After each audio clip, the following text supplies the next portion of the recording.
Youth Sports Exposed. This is where I am going to keep it real, and hopefully you guys can handle the truth. So really kind of sensitive topic that we're going to cover now. And I'm going to try to incorporate a couple different topics in this because it's kind of a broad topic. But AAU coaches not liking high school coaches, and high school coaches not liking AAU coaches. Now, this is going to be specific to basketball. I'm a former basketball coach, and I know football doesn't have AAU. I know soccer has its club teams. Volleyball has its club teams. Baseball, travel teams, things like that. But why is there a disconnect between high school sports and club or AAU type sports, out of season sports? I'm going to tell you because I've done both. I've started in what you would call AAU.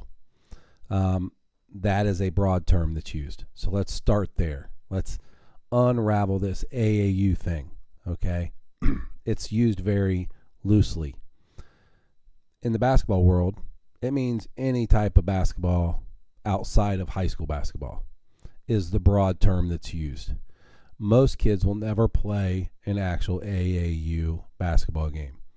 That is where you are carded to a team.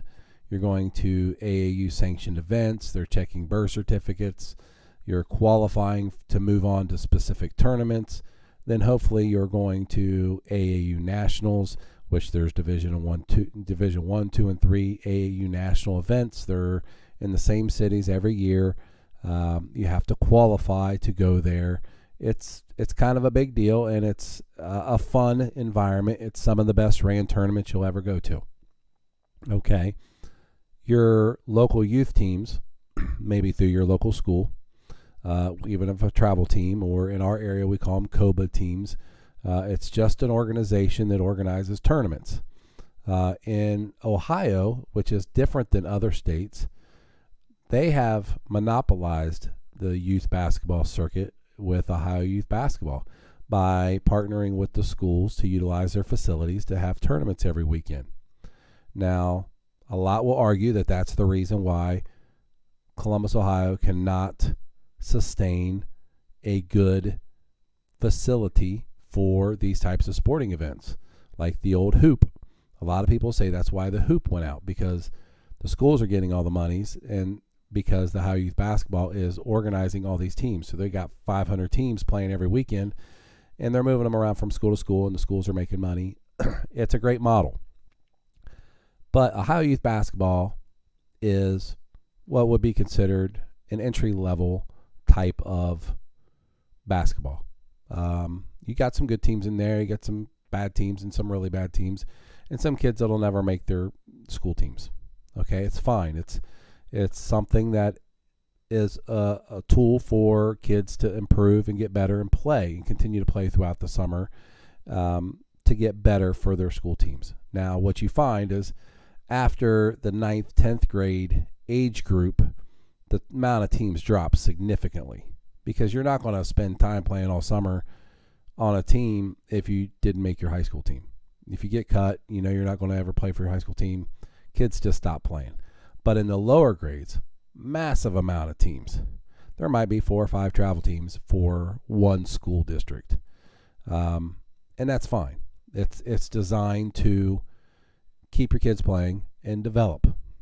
Now, what's part of the problem with that is, unlike soccer, which is kind of unique, and I don't know about other sports, but I've seen where soccer actually has coaches at elite levels where the coaches are actually paid to coach, and they're not parents. So they're younger, maybe former college players, things like that they'll actually coach, train your team, travel with the team, do all that, and they're paid. It makes the club fees more expensive, but you're not dealing with a parent situation. Sorry. In basketball, you don't typically get that. you always have a parent that is stepping up to coach the team. And sometimes that parent knows what they're doing. Sometimes they don't. Sometimes they're too emotionally involved with, their kid on the team, which affects the rest of the kids. And you get such a wide variety of coaches. Coaches that just want to win, coaches that are trying to relive their glory days, coaches that, want to skill develop and train and teach kids how to get better, which is what they should be doing in the summer. They should be improving. And if your kid ever plays on an AAU basketball team where they are sitting on the bench and not playing, run very fast. Run very fast. I see teams with 12 kids, and you can't play 12 kids enough. And they'll put the kid in a little bit. I mean, you're killing the kid's confidence. The summer is there to make improvements. They should be allowed to make mistakes, and that's where they're going to get better. Okay, so high school coach. Now, let's say all those young kids are playing. They're playing as they go, and they're growing. They're getting older. They get to the school ball age level.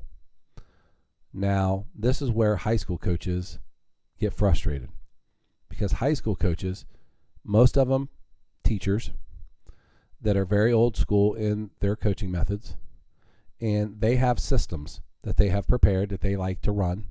They like their specific plays. They like their specific way of playing. And that's their way they're going to do it all the time. And they, most of them, I would say, probably feel that AAU coaches do their kids harm because they let them do stuff that they would never let them do on their high school team. And we see that, especially with tall kids. You have a tall kid that an AAU coach lets him play guard because that's what he'll be in college. But he's the tallest kid on his high school team, and the coach puts him in the post and never lets him leave because that's what's going to help the high school coach win games. Ain't going to help the kid get to college, but there's a disconnect. It's often criticized that high school coaches think that AAU coaches are too lackadaisical, that they just roll the ball out and let them play. And some may do. Some really teach really good principles. The problem is these guys don't interact with one another. So one's always assuming one thing, one's assuming the other. The AAU coaches are looking at the high school coaches saying, these guys aren't helping these kids get recruited. They don't have relationships with college coaches. Now, some do, but the majority probably don't. Unless you're a really reputable program, you're not going to be able to pick up the phone and call a college coach and say, you need to recruit this kid or you need to offer this kid. That's typically happening at the AAU level. So AAU coaches are looking at the high school coaches saying, you're holding this kid back. He's a much better player on the perimeter, or he's a much better player on the inside. He's doing this, and this for me, but he's not doing it for you. It's a constant back and forth, and I've been on both sides, so I kind of see it. And I will say that, from a college recruiting standpoint, the AAU circuit is where the kids get recruited. We're in a time now where high school coaches don't really have an impact on that. It doesn't matter if you average 20 a game or 28 a game. The relationship is typically built in the summer. And if there is a college coach that comes to your gym as a high school coach, it's because they're already recruiting that kid. They're only there to watch and support the kid and try to entice him to say, hey, look, I care about you and I want you to come play for me, so I'm going to come to your game.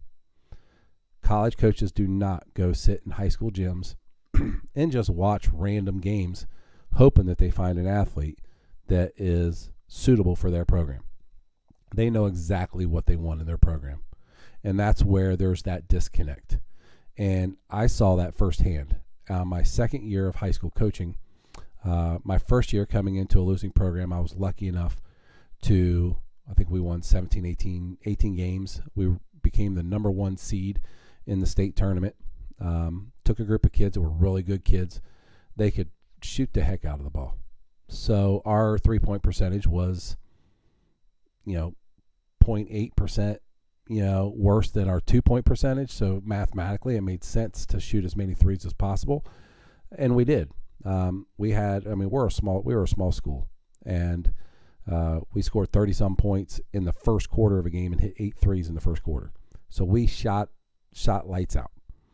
Now, forward to my second year. Second year, we come in. Local sports writer comes up to me and says, hey, coach, now that you have your system in place, coaches or the kids are more familiar with your system. Are you hoping to have more success this year? Keep it up. And, now that the kids are used to you. And I'm like, no, I'm redoing it all. And he's like, what do you mean? I said, I don't have the same kids I had last year. I graduated 7 seniors. We can't shoot the ball like that anymore. We're going to be a totally different team. We're not going to run what we ran last year. We're not going to play the way we played last year. This year, we're going to be defensive. We're going to press. We're going to do different things. So it was funny because the way he brought it to my attention is that I have a way of playing. Some guys just like to play, the flex all the time, or they want to run the Princeton, and they'll do it regardless of what kind of players you have. And if you've ever tried to run the Princeton with kids that can't shoot, pass, or dribble, it doesn't really go over that well. So high school coaches are very stern in what they do, and I see it. I see them run the same sets. Some of them are very successful at it. The problem is, depending on the size of your school, if you only have a limited amount of athletes coming through every year, you can't really pick and choose if they have a skill set or not. You just got to play with what they have. And that's where it becomes a problem, because you just don't have the ability to do the same thing over and over again. So in my opinion, high school coaches need to adapt to the talent of their players. And that's not what typically happens when you go to high school games. You can see the same systems being run, and sometimes they're good, sometimes they're bad based off of the talent of the kids. AAU coaches, and defending them, if I get a group of kids that are in tryouts, I see what they're doing. I'm going to do whatever I can to show what they can do on a court in front of college coaches at the high school level. Youth levels totally should be development focused, but at the high school level, these kids need to be showcasing what they can do at the next level to get exposure. There's a point where AAU becomes an exposure event instead of a development event, and there is a big difference. So that is the reason why there's that big disconnect. And the last thing I really want to point out is AAU, summer basketball, youth basketball, whatever you want to call it, okay? Go pick a coach that is going to align with what you want for your kids.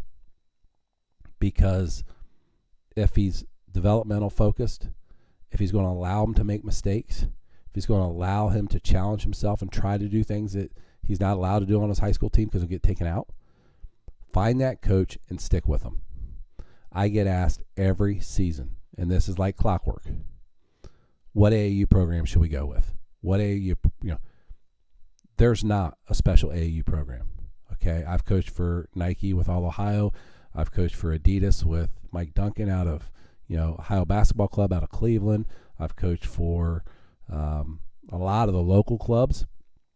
And I moved around based off of what my kids needed as far as exposure levels. And the kids usually came and followed me to different programs.